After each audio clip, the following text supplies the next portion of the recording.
Hello, welcome to Papa Nick's Music. I am, as always, your host, Papa Nick Lewis. And today, continuing with our Top 10 Favorites series, we're talking about our top 10 favorite bassists. I love the bass. It's all about the bass. Last week in my Top 10 Favorite Drummers episode, I gave you my criteria for being included in my Top 10 Favorites series. And there's really only two things here. First, there's something about the way this musician plays that I find inspiring. It connects to me. I really like listening to this musician.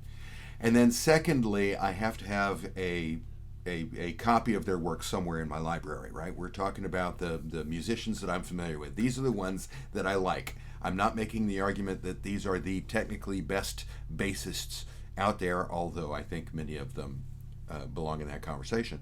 I'm just saying these are my 10 favorites. Cool? Okay. Before we get into this, subjectivity notice. All artistic appreciation is inherently subjective, we firmly believe here at Papa Nick's Music. There is no such thing as objectively good or objectively bad art. There's only art that I like and art that I do not. And as long as we keep that straight, this is a wonderful conversation. It's entertaining, it's fun, it's informative. I mean, it's win-win across the board. It only goes off the rails when one or the other of us in the conversation starts thinking in terms of being objectively right. So let's not do that. Like I said, these are my favorites. I'm not saying they are technically the best. Okay? Cool. As always, because this is a top 10 episode, Papa Nick's Top 10 series is unofficially sponsored by Schofferhofer Beer. If you like Hefeweizen beer mixed with grape soda, you'll love Schofferhofer. That's good beer. Okay. We ready? Here we go. Number 10. Sorry, frog in my throat today. My number 10 bassist. I really like this guy. Obviously, I like all 10 of these. They're my 10 favorites. My number 10 favorite is David Payton. Primarily, I know David Payton because of his work with the Alan Parsons Project. He also was the bassist for a group called Pilot, which Alan Parsons produced, and that's how he got drafted into the Alan Parsons Project. He's also a singer on many of the songs of the Alan Parsons Project. But I'm shining the spotlight on him today for his bass work. He's an excellent bassist, and I love his work with the Alan Parsons Project. Number 10, David Payton. Number 9. There was a bit of a spoiler last week when I was talking about my drummers, and I gave you my number 10 drummer was Robbie Bachman from Bachman-Turner Overdrive. So I don't think it's a big surprise that Bachman-Turner Overdrive is showing up again this week. Specifically, Fred Turner, the bassist for Bachman-Turner Overdrive. He's always listed as C.F. Turner. He goes by Fred. I love Fred Turner's bass work.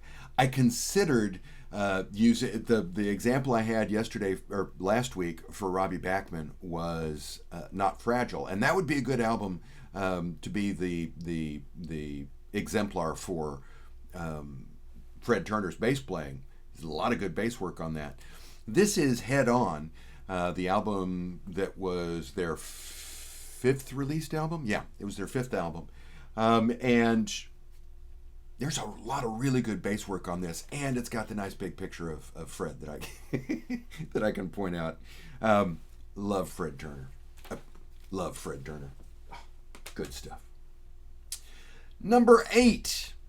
Again, last week I talked a lot about the group Fanny. I talked about Alice DeBurr and what a wonderful drummer she is.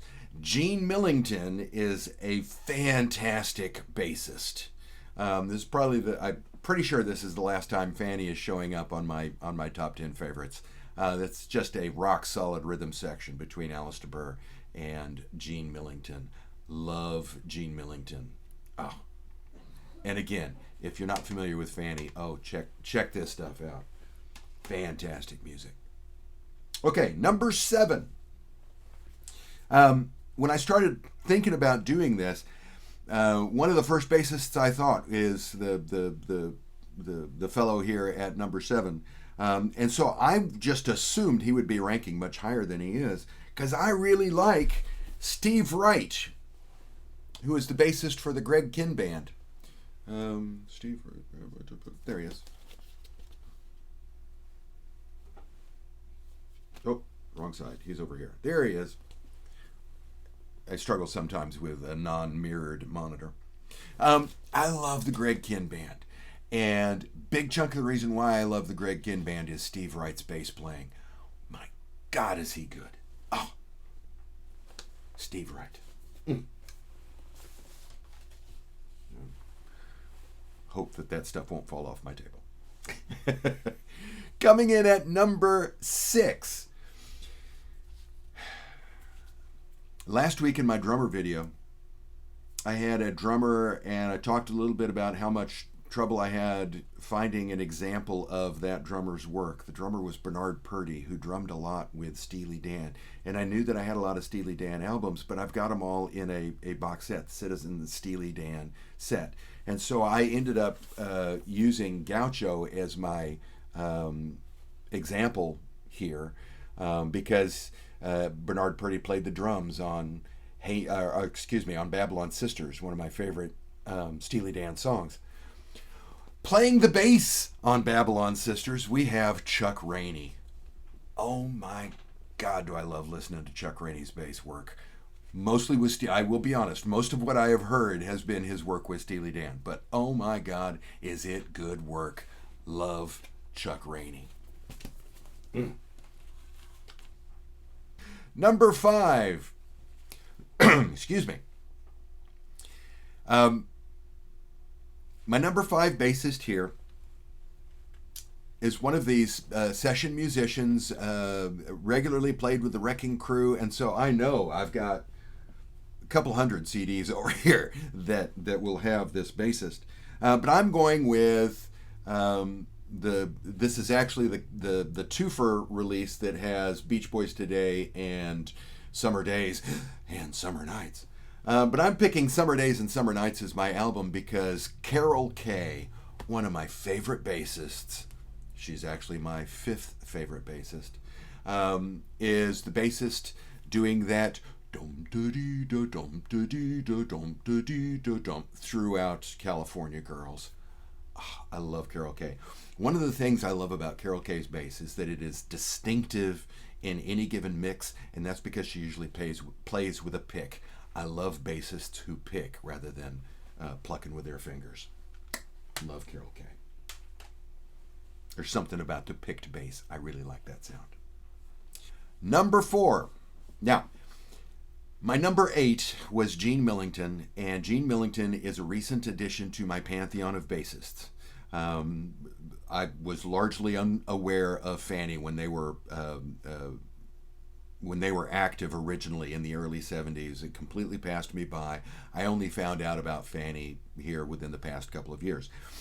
My number 4 bassist is in that same category for slightly different reasons, but I was unaware of this bassist's work as a bassist. I was aware of this bassist's work as a vocalist because when I was a kid, I was, of course, familiar with the Bee Gees, but I was not familiar with Morris Gibb as bassist until I did my Summer of the Bee Gees this past summer. And oh my God, is Morris Gibb a fantastic bassist.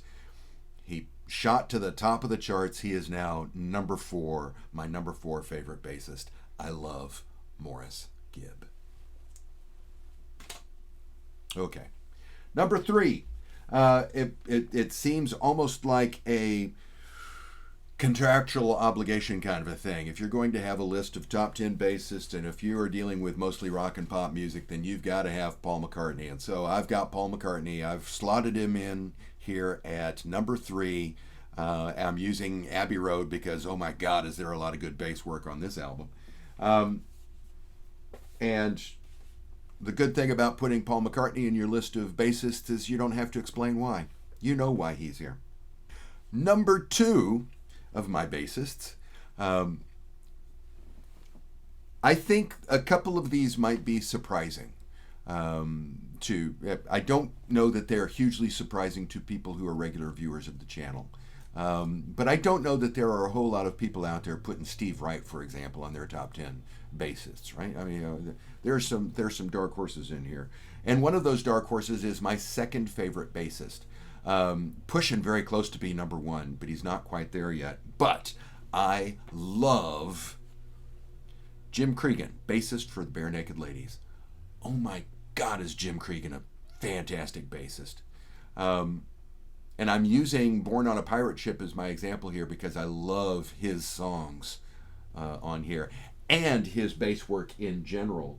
I Live With It Every Day has some wonderful bass work in it. Oh my God. Jim Cregan, fantastic bassist. But my favorite bassist of all,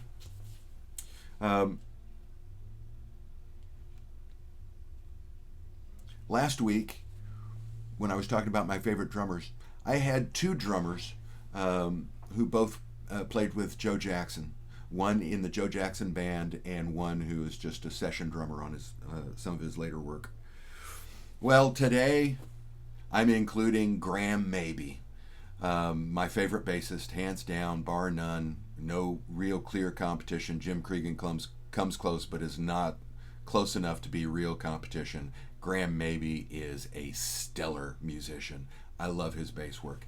And just like last week when I was giving you my holding up my sample for Gary Burke, it was the Big World album, and I said, ooh, I could also put up the Joe Jackson's Summer in the City live album because it's such a wonderful. I can do the same thing with Graham Mabey. I'm picking Beat Crazy because Graham actually sings lead on the title track, Beat Crazy.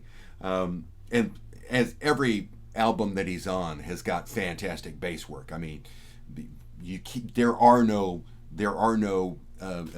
bad Graham Mabey bass performances out there that I'm aware of. None of them are pedestrian. I mean, he always stands out to my ear.